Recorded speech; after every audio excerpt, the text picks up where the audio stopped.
శ్రీమాత్రే నమ. జై గురు దత్తాత్రేయ నమ. మిథున రాశి వారు ఈ వారం అంతా కూడా చాలా బిజీగా వ్యవహరించడం జరుగుతుంది. వృత్తిపరంగా కొన్ని కొత్త అవకాశాలు, కొన్ని అదనపు బాధ్యతలు మీ మీద పడటం జరుగుతుంది.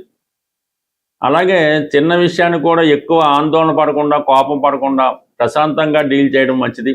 ఇప్పుడు ఏ విషయమన్నా కూడా మీరు సాధించగలరు. అయితే కొద్దిపాటి తొందరపాటుతనం వల్ల, లేదంటే కొద్దిగా అనాసక్తి ఇబ్బందుల వల్ల కొంతవరకు అసహనాన్ని వ్యక్తం చేసే అవకాశం ఉంది. చాలా వరకు ఓర్పుతోనే మీరు ఈ వారం అంతా వర్క్ చేయడం అన్నది మంచిది. అలాగే ధన విషయంలో, కుటుంబ విషయాల్లో చాలా ఆర్థిక ప్రగతి మీకు ఈ వారం ఇంప్రూవ్మెంట్ చాలా ఎక్కువగా ఉంటుంది. ఇక ప్రధానంగా ధనస్థానంలో 3 గ్రహాలు, అందులో ముఖ్యంగా రవి ధనస్థాన సంచారం వల్ల అంటే ప్రభుత్వ పథకాలు అనుకూలంగా రావడం కానీ, ప్రభుత్వం ద్వారా ఏదో ఒక బెనిఫిట్ మీకు లభించే అవకాశం ఉన్నది. ఇక ఇంచుమించు ఈ 17వ తారీఖున రవి 3వ స్థానంలోకి వెళ్తున్నాడు. అది స్వక్షేత్రం అవడం వల్ల మీరు కొన్ని కొత్త ప్రయత్నాలు ప్రారంభించే అవకాశం ఉంది. అది ప్రభుత్వ సహకారంతో ఆ అవకాశాలు మీకు చాలా ఇంప్రూవ్మెంట్గా కనబడతాయి. అనుకోకుండా కొన్ని ప్రయాణాలు కూడా చేయవలసి ఉంటుంది. ప్రయాణంలో కొంత హోదా కలిగిన వ్యక్తులను కలుసుకోవడం, వారి ద్వారా కొంత మీకు బెనిఫిట్ జరుగుతుంది. బట్ ఏదైనా హోదా కలిగినటువంటి మిత్రులు మీకు ఈ సమయంలో ఏర్పడే అవకాశం ఉన్నది.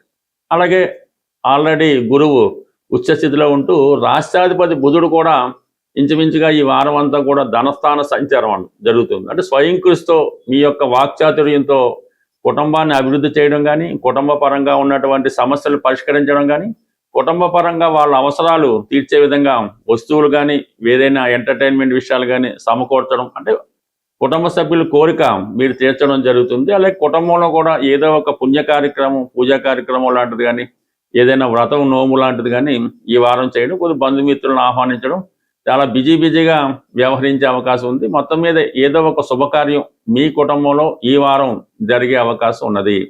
అలాగే మీ యొక్క నేమ్ అండ్ ఫేమ్ కూడా చాలా చుట్టుపక్కల చాలా వ్యాపిస్తూ ఉంటుంది. అంటే మిమ్మల్ని ప్రతి వాళ్ళు అబ్జర్వ్ చేయడం, మీ యొక్క అభివృద్ధికి వాళ్ళు కొంతమంది ఇష్టపడవచ్చు, కొంతమంది సంతోషించబడచ్చు. మొత్తం మీద ఏంటంటే మీ యొక్క ఇంప్రూవ్మెంట్ చుట్టుపక్కల వారికి చర్చనీయాంశంగా ఉండే అవకాశం ఉన్నది. ఇక ప్రధానంగా వృత్తిపరంగా కొన్ని కొత్త అవకాశాలు మీకు రావడం జరుగుతుంది. అంటే ఇప్పటికే చాలా బిజీగా ఉన్నప్పటికీ కూడా దశమ స్థానంలో ఉన్నటువంటి శని భగవానుడు వక్రించినప్పుడు జాతకుడు అదనపు పని చేయడం చేస్తూ ఉంటాడు. అంటే కొంతమంది ఓవర్ టైం చేస్తుంటారు, కొంతమంది 2 ఉద్యోగాలు చేస్తుంటారు. బట్ ఏదైనా వృత్తిపరంగా మీరు ఎక్కువ కష్టపడవలసి వస్తుంది. ఆ కష్టానికి తగ్గ ప్రతిఫలం కూడా 100% మీరు పొందడం జరుగుతుంది. అలాగే సడన్గా ఉద్యోగంలో బాధ్యతలు పెరగడం కానీ, ఉద్యోగంలో ప్రమోషన్ లాంటిది కానీ 100% ఈ రాశి వారికి ఈ వారం అన్నది వచ్చే అవకాశం ఉంది. అంటే వీటన్నిటికన్నా ఇంకొక బెటర్ విషయం ఏంటంటే శుక్రుడు వ్యయాధిపతిగా, పంచమాధిపతిగా ఉన్నటువంటి శుక్రుడు చతుర్థ స్థాన సంచారం జరుగుతుంది. చతుర్థ స్థానంలో శుక్రుడు రావడం వల్ల మీరు గృహానికి అవసరమైనటువంటి విలాసమైనటువంటి వస్తువులు, అంటే ఫర్నిచర్ లాంటిది మార్చడం కానీ, గృహాన్ని అందంగా అలంకరించడం, పెయింట్స్ అవి వేయించడం కానీ, కొంతమంది కొత్త ఇల్లు కొనడం కానీ, కొత్త ఇంట్లోకి మారడం కానీ జరిగే అవకాశం ఉంది. మీ అభిరుచికి తగు విధంగా ఎన్నాళ్ళ నుంచో మీరు కొనాలనుకుంటున్న కొత్త వాహనం కూడా ఈ వారంలో కానీ, ఇంచుమించుగా ఈ నెలాఖరు లోపల మీరు కొనుక్కునే అవకాశం ఉండదు. బట్ శుక్రుడు అక్కడ ఇంచుమించుగా మీకు ఈ రాబోయే సెప్టెంబర్ 2వ తారీఖు వరకు చతుర్థ స్థానంలో సంచరించడం వల్ల మీరు గృహానికి సంబంధించిన వస్తువులు, అలాగే వాహనానికి సంబంధించిన విషయాల్లో చాలా వరకు మీరు ఎదురు చూస్తూ వాటిని సాధించడం కూడా జరిగే అవకాశం ఉన్నది. యాస్టీజ్గా కొన్ని విషయాల్లో మరి మీకు ఈ గురువు బుధుడు అంటే సప్తమాధిపతి, దశమాధిపతి ధనస్థానంలో ఉంటూ రాశితో కలిసి ఉండడం వల్ల ఏంటంటే వ్యక్తిగతంగా మీ యొక్క టాలెంట్ని పెంచుకునే ప్రయత్నంలో కొంతమంది వ్యక్తులను కలుసుకోవడం కానీ, ఒక కొత్తగా గురువుని తెలుసుకొని ఆయన ద్వారా కొంత సబ్జెక్ట్ నేర్చుకోవడం కానీ జరుగుతూ ఉంటుంది. ఎప్పుడు ఈ మిథున రాశి వారు తనకు అనుగుణంగా కొత్త విషయాలు తెలుసుకుంటూ వృత్తిపరంగా ఎప్పటికప్పుడు అప్డేట్ అవుతూ మార్పు చెందుతూ ఉంటారు. ఆ మార్పు చెందినప్పుడే వీళ్ళ యొక్క ఇంప్రూవ్మెంట్ అది కనబడుతుంటుంది. వీళ్ళు జీవితాంతం ఏదో విషయంలో తెలుసుకుంటూ ఎప్పుడు అభివృద్ధికరంగానే పయనిస్తుంటారు. బట్ అలాగే వీరి ప్లానింగ్ కూడా ఎలా ఉంటుందంటే, కొంతమంది ఒక సంవత్సరానికి ప్లానింగ్, కొంతమంది నెలకో ప్లానింగ్ వేసుకుంటారు. కానీ ఏ రోజు ప్లానింగ్ ఆ రోజు మీరు వేసుకుంటూ ఆ రోజు విషయాన్ని మీరు రివ్యూ చేసుకుంటే మీ జీవితం మరింత అభివృద్ధి చెందే అవకాశం ఉంటుంది. అలాగే మీరు సంపాదించినటువంటి ప్రతి రూపాయి కూడా వేస్ట్ అవ్వకుండా సద్వినియోగపరచుకోవాలంటే మీరు ఏ రోజు బడ్జెట్, ఏ రోజు ప్లానింగో ఏ రోజు చేసుకుంటే కంప్లీట్గా మీ లైఫ్లో చక్కని ప్రోగ్రెస్ రావడం జరుగుతుంది. ప్రధానంగా ఈ ఈ శ్రావణ మాసంలో మనం ప్రవేశించాం కాబట్టి ఆర్థిక పరంగా విపరీతమైనటువంటి రుణ సమస్యలు ఎవరైతే ఉన్నారో వారి యొక్క బాధలు తీరడానికి, అంటే మీ యొక్క బాధ్యతలు తీరడానికి, అప్పులు తీరడానికి శ్రావణ మాసం చాలా ఉపయోగపడుతూ ఉంటుంది. అందువలన స్త్రీ పురుష భేదం లేకుండా ఎవరైతే ఆర్థిక సమస్యలతో ఉన్నారో రేపు 18వ తారీఖున శ్రావణ మంగళవారం, అలాగే 21వ తారీఖు శుక్రవారం, శ్రావణ శుక్రవారం, అది వరలక్ష్మి వ్రతం అందరికీ తెలుసు. కంపల్సరీగా మీరు ఈ 2 రోజులే కాకుండా శ్రావణ మాసంలో వచ్చే ప్రతి మంగళవారం అలాగే ప్రతి శుక్రవారం విధి విధానంగా మీ ప్రాంత ఆచారాన్ని బట్టి నోము కానీ వ్రతం కానీ కనీసం దేవాలయానికి వెళ్ళి అమ్మవారిని అర్చించడం వల్ల చాలా వరకు మీకున్నటువంటి ఆర్థికపరమైన సమస్యలు ఈ శ్రావణ మాసంలో తీరిపోయే అవకాశం ఉంటుంది.